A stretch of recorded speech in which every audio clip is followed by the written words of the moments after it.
And there was war in heaven. Michael and his angels fought against the dragon. Revelation 12:7. The ancient texts speak of a war, not on earth, but in heaven. But what kind of war unfolds in the very throne room of God? And who dares to rebel in a place of perfect order? Before mankind, before Eden, before time as we know it, there was a fracture among the divine. Some angels remained loyal, others fell. But they weren't cast out quietly, no. They were thrown down, roaring with pride and driven by ambition, led by one of their own. Who are these beings of unimaginable power? Why did they turn against their creator? And what role do the archangels play in this ancient feud? You've heard of Lucifer. You've heard of Michael. But what really happened when angels turned on angels? Stay with us, because what you're about to uncover is older than any myth and more relevant than you think. The heavens were meant to watch over the earth until they didn't. In the beginning, the angels were sent to earth as guardians. They were benevolent, radiant beings of pure light, entrusted by God to oversee humanity's fragile beginnings. The Watchers were their name, and their purpose was clear: protect the human race from the chaos of the world, guide them with wisdom, and keep the natural order intact. They were the unseen hands that shaped destiny, watching with patience as civilizations rose and fell beneath their watchful gaze. For ages, they did their job quietly and faithfully, but as time passed, things started to go wrong. Humanity fell deeper into sin. People grew corrupt, selfish, and lost. And the Watchers, the beings of light, remained distant, untouched by the darkness of the human heart. They watched, but they didn't interfere. But in the heart of one angel, a forbidden feeling began to stir. Semyaza, once a leader among the Watchers, stood on the precipice of something he couldn't comprehend. He had been charged with guiding humanity, but now he felt an urge that could not be ignored. He saw the beauty of the daughters of men, their vulnerability, their longing, and he was consumed by something more than mere curiosity. It was desire. Forbidden desire. What happens when the divine becomes tempted? What happens when those meant to protect instead fall prey to the very darkness they were meant to prevent? This is where the story twists, where the light itself falls into shadow. Semyaza, driven by a passion that burned like fire, looked to his fellow angels and shared his vision. A vision of rebellion descending to earth, of breaking the sacred law that bound them. He didn't see them as mere mortal women, but as something more. They were a chance to experience what it was like to give in to the desires of the flesh. But he wasn't alone. No, Semyaza wasn't the only one. 200 angels, lured by his words, by the promises of forbidden pleasures, followed him. Together they swore an oath, a dark oath, one that would change the course of history. They descended upon Mount Hermon, a place now drenched in the weight of their decision, a place where the very air crackled with the promise of rebellion. Wings cloaked in shadow, their eyes burned with longing. Their descent was not one of grace, but of defiance, an act of treachery against the very throne of heaven. Their wings were no longer bathed in divine light, but darkened with the stain of their choices. And their eyes? No longer the eyes of protectors, but eyes that burned with the unholy fire of forbidden love. They had traded their honor for passion. They had chosen the flesh over the divine. And in doing so, they shattered the celestial harmony, creating a rift that would never heal. Duty had met its greatest adversary, desire. As they walked among men, these angels were no longer the beings of pure light that had watched over them. They were now as much a part of the darkness as the creatures they had once been sent to protect them from. They took mortal women as wives, and from these unions came children, monstrous beings of great power. They were called the Nephilim, giants who would become the scourge of the earth. But in their fall, they did not realize the consequences. What begins in secrecy, in the dark of night, often ends in destruction. And as these angels fell from grace, the world began to bleed, corrupted by the very beings who were meant to protect it.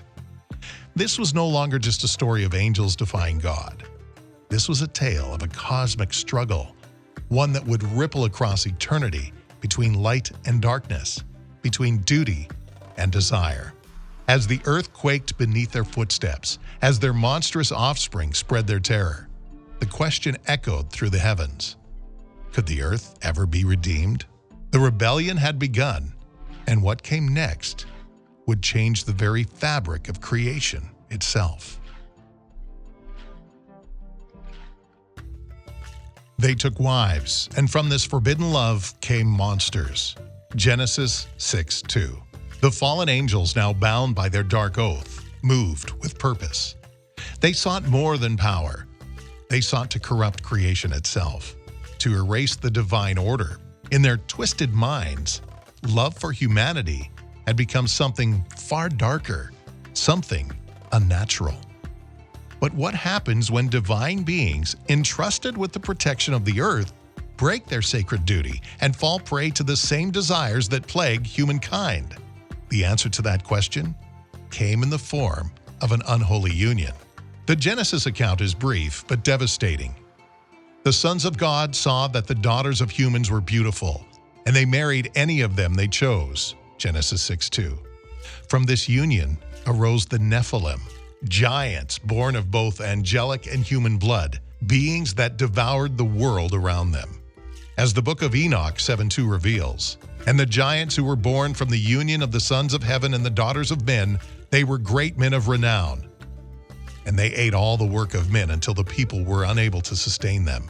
These giants were not mere mortals. They were creatures of immense power, towering over humans in size and might. They were abominations, breaking the laws of both heaven and earth, their presence a blight upon the land. The Nephilim were monsters, creatures of legends that tore apart both nature and society. Their hunger for destruction was endless. They fed on the very essence of humanity, spreading chaos wherever they went. With each step, they shattered the delicate balance of creation, leaving only ruin in their wake. And as if their monstrous size wasn't enough, the fallen angels too began to impart their forbidden knowledge. They taught humanity the secrets of heaven, secrets meant only for the divine. As the book of Enoch 8:1-3 states, Azazel taught men to make swords, knives, shields, and breastplates, and made known to them the metals of the earth and the art of working them.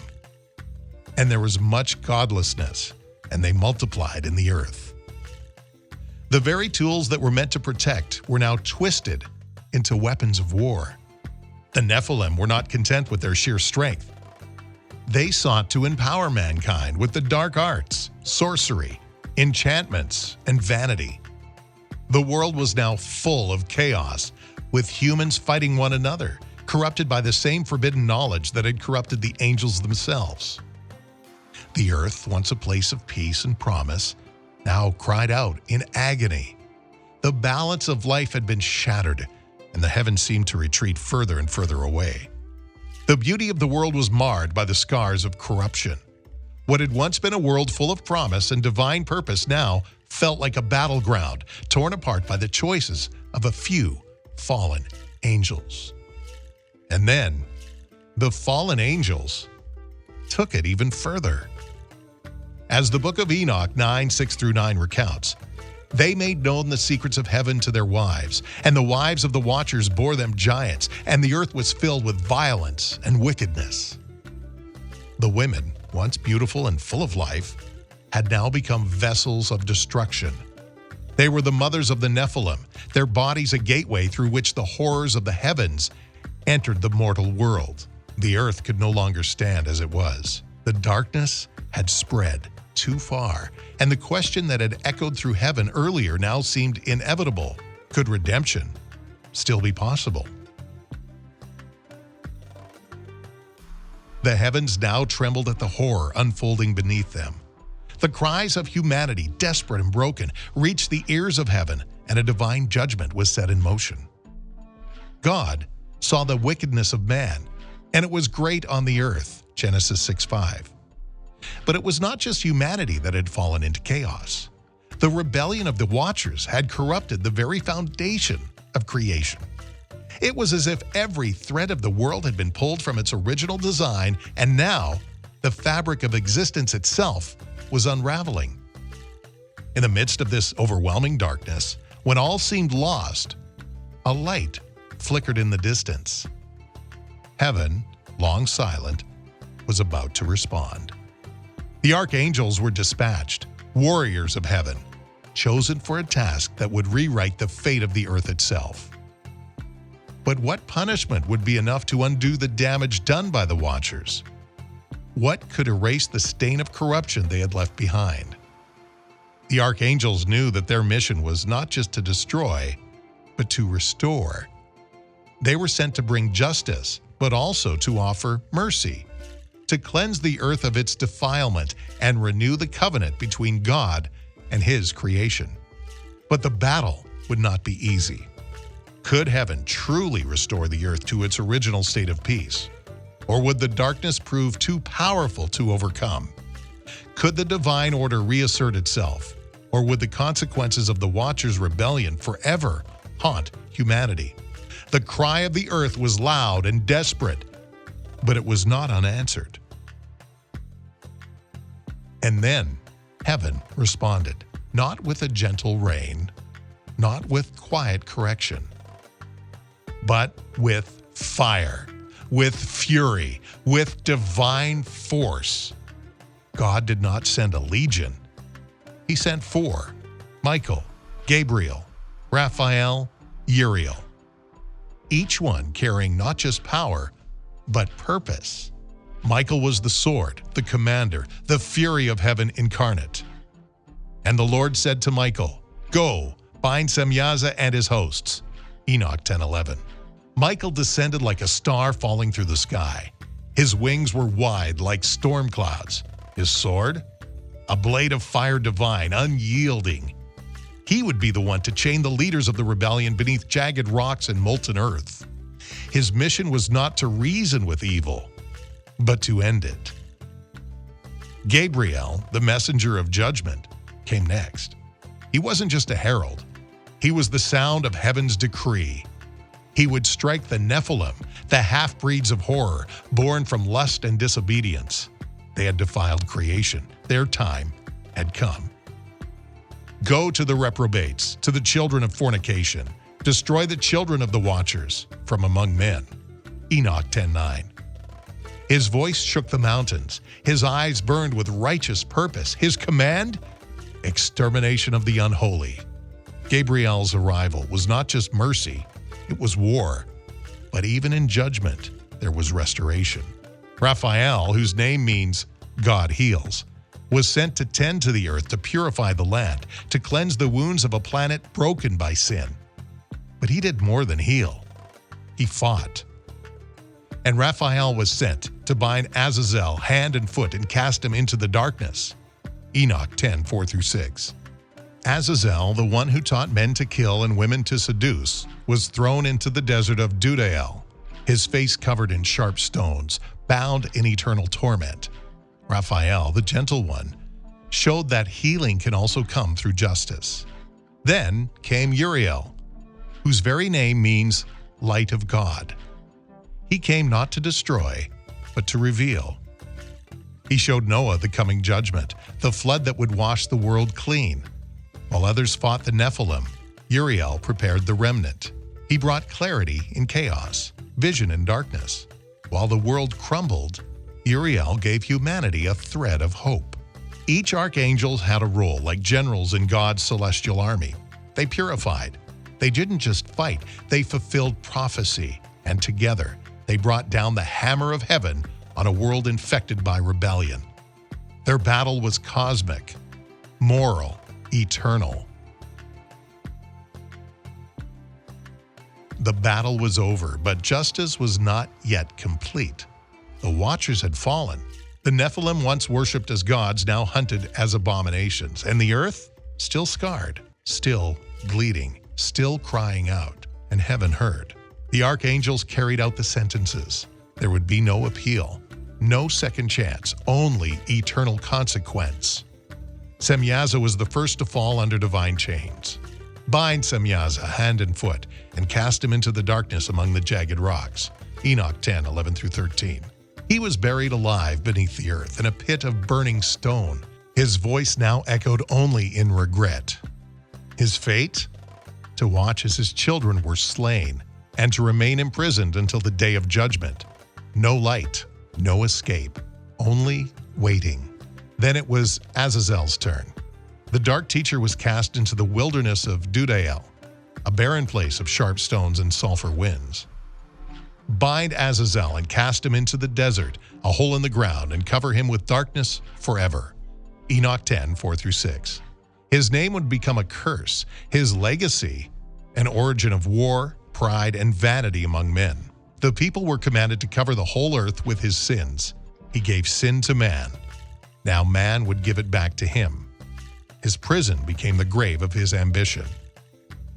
As the watchers wept from their dark prisons, their offspring, the Nephilim, were hunted, not just by angels, but by the earth itself.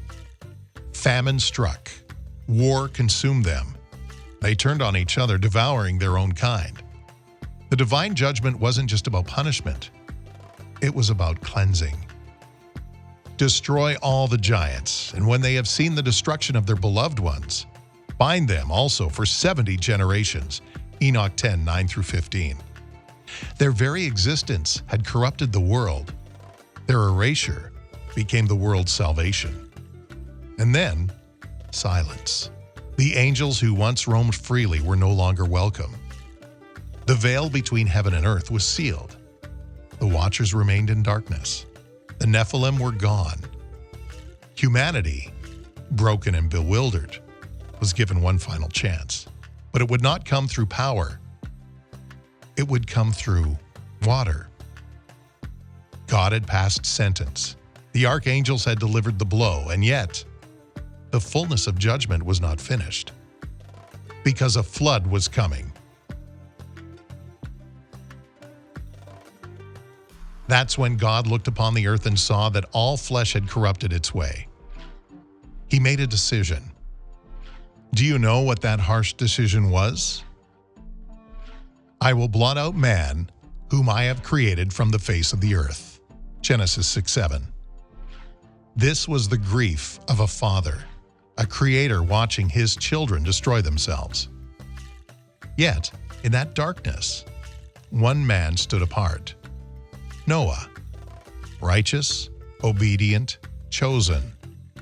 God gave him a task, one that sounded insane in its time. Build an ark, prepare for the unthinkable, carry the last breath of goodness through the storm. And Noah obeyed. Then it began. The skies cracked open, the deep burst forth. Waters poured from above and surged from below. Cities vanished. Mountains sank. Giants drowned. The earth was swallowed whole. And all flesh died and moved upon the earth. Genesis 7:21. Everything except the ark floating alone like a heartbeat in a flooded silence. When the waters finally receded, a new world emerged. Quiet, raw, washed clean, but not untouched, because memories don't drown so easily. Now you might be thinking, okay, this is wild. Fallen angels, giants, ancient battles. What does any of this have to do with me? But here's the thing. These stories, they're not just old scrolls or distant legends. They speak to something real, something we all feel. Because the fight between light and darkness, it's still happening. Just not with swords and fire from the sky.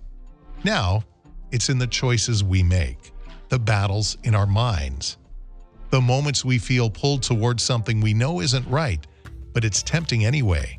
Just like the Watchers, we all face moments where desire pulls harder than duty. And like in the days of Enoch, The world still feels heavy sometimes, doesn't it? Corruption, chaos, so much noise. It's easy to wonder if anything holy is still watching. But the truth, heaven hasn't gone quiet. God still sends help. Maybe not through archangels parting the clouds, but through people, through moments, through sudden strength you didn't know you had when everything felt like it was falling apart. If you're facing your own battle today, remember, light is always closer than you think. Just as the archangels fought for the redemption of mankind, that same divine strength is here for you right now. So keep the faith, stay strong, and remember this journey. It's not over yet. Thank you for watching, and don't forget, we're just getting started.